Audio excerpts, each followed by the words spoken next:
ہمارے اس چینل کو سبسکرائب کریں تاکہ ہماری آنے والی ہر نئی ویڈیو آپ تک پہنچے۔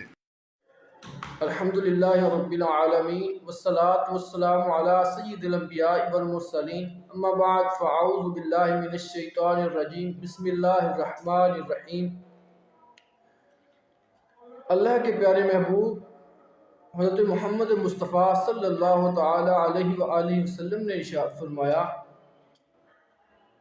کہ جو شخص ہر روز صبح اور شام کو تین مرتبہ شوق اور محبت کے ساتھ مجھ پر درود و سلام پڑھے گا تو اللہ تعالیٰ پر حق ہے کہ اس شخص کے اس دن اور رات کے گناہوں کو معاف فرما دے۔ صلو علی الحبیب صلی اللہ تعالی علی محمد صلی اللہ علیہ وآلہ وسلم۔ آج ہم نے بات کرنی ہے صدقات کی فضیلت کے بارے میں۔ اس حوالے سے حضرت ابو ہریرہ رضی اللہ تعالیٰ عنہ فرماتے ہیں کہ رسول اللہ صلی اللہ علیہ وسلم نے فرمایا ہر جس روز سورج طلوع ہوتا ہے لوگوں کے ہر جوڑ پر صدقہ واجب ہوتا ہے۔ فرماتے ہیں کہ آدمیوں کے درمیان دو آدمیوں کے درمیان صلح کروانا عدل کرنا بھی صدقہ ہے۔ فرمایا کہ دو آدمیوں کے درمیان عدل کرنا بھی صدقہ ہے۔ اسی طرح حضرت عدی بن حاتم رضی اللہ تعالیٰ عنہ فرماتے ہیں کہ رسول اللہ صلی اللہ علیہ وآلہ وسلم نے ارشاد فرمایا آگ سے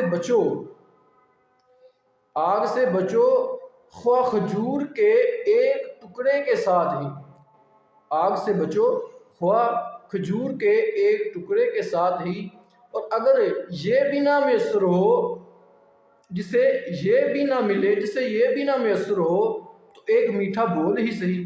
میٹھا بول بولنا بھی صدقہ ہے، میٹھا بول بولنا بھی صدقہ ہے۔ اس طرح حضرت ابو ہریرہ رضی اللہ تعالیٰ عنہ یہی سے روایت ہے، آپ فرماتے ہیں کہ حضور علیہ السلام نے ارشاد فرمایا کہ روز قیامت کو اللہ تعالیٰ 7 آدمیوں کو اپنے سائے میں رکھے گا جس دن اور کسی کا سایہ نہیں ہوگا، اور کسی کا کوئی سایہ نہیں ہوگا۔ ان میں سے پہلا آدمی عادل حکمران ہے، اور دوسرا وہ نوجوان ہے جو اللہ کی عبادت میں پروان چڑھا، جس نے اپنی زندگی اللہ کی عبادت میں گزاری، اور تیسرا وہ شخص ہے جس کا دل مسجد میں معلق رہا۔ اور حضور علیہ السلام نے ارشاد فرمایا کہ اللہ کے نزدیک سب سے پسندیدہ جگہیں مسجد ہیں، اور سب سے بری جگہ اللہ کے نزدیک بازار ہیں۔ تو ہمیں اپنا دل مسجد میں بھی لگانا چاہیے۔ اور چوتھا شخص وہ ہے جو چوتھے وہ 2 لوگ ہیں جو اللہ کی محبت میں ملے اور اللہ کی محبت میں جدا ہوئے، جنہوں نے اللہ کی محبت میں ہی دوستیاں لگائیں اور اللہ کی محبت میں ہی بچھڑے۔ اور 5واں وہ آدمی ہے جس کو ایک حسین و جمیل عورت نے گناہ کی دعوت دی تو اس نے یہ کہہ کر ٹھکرا دیا کہ میں اللہ سے ڈرتا ہوں۔ اللہ اکبر کبیرہ، اللہ سے ڈرتا ہوں، تو اس شخص کو بھی اللہ تعالیٰ روز قیامت کو اپنے سائے میں رکھے گا۔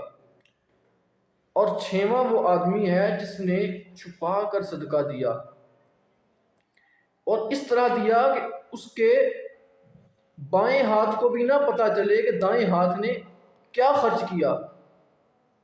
جو شخص اس طرح صدقہ دے کہ کسی کو بھی پتہ نہ چلے، یہاں تک کہ اس کے بائیں ہاتھ کو بھی نہ پتہ چلے کہ دائیں ہاتھ نے کیا دیا ہے، تو روز قیامت کو اللہ تعالیٰ اس کو اپنے سائے میں رکھے گا۔ اور 7واں وہ شخص ہے جس نے تنہائی میں اللہ تعالیٰ کا ذکر کیا اور اس کی آنکھوں سے آنسو جاری ہو گئے۔ وہ شخص ہے جس نے اللہ تعالیٰ کا ذکر کیا تنہائی میں اور اس کی آنکھوں میں آنسو جاری ہو گئے۔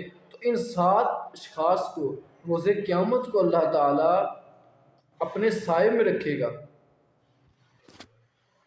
اسی طرح حضرت ابو سعید خدری رضی اللہ تعالی عنہ سے روایت ہے، آپ فرماتے ہیں کہ رسول اللہ صلی اللہ تعالیٰ علیہ وآلہ وسلم نے ارشاد فرمایا، جو شخص اپنی صحت مند زندگی میں 1 درہم صدقہ کرتا ہے تو یہ 1 درہم موت کے وقت 100 درہم دینے سے افضل ہے۔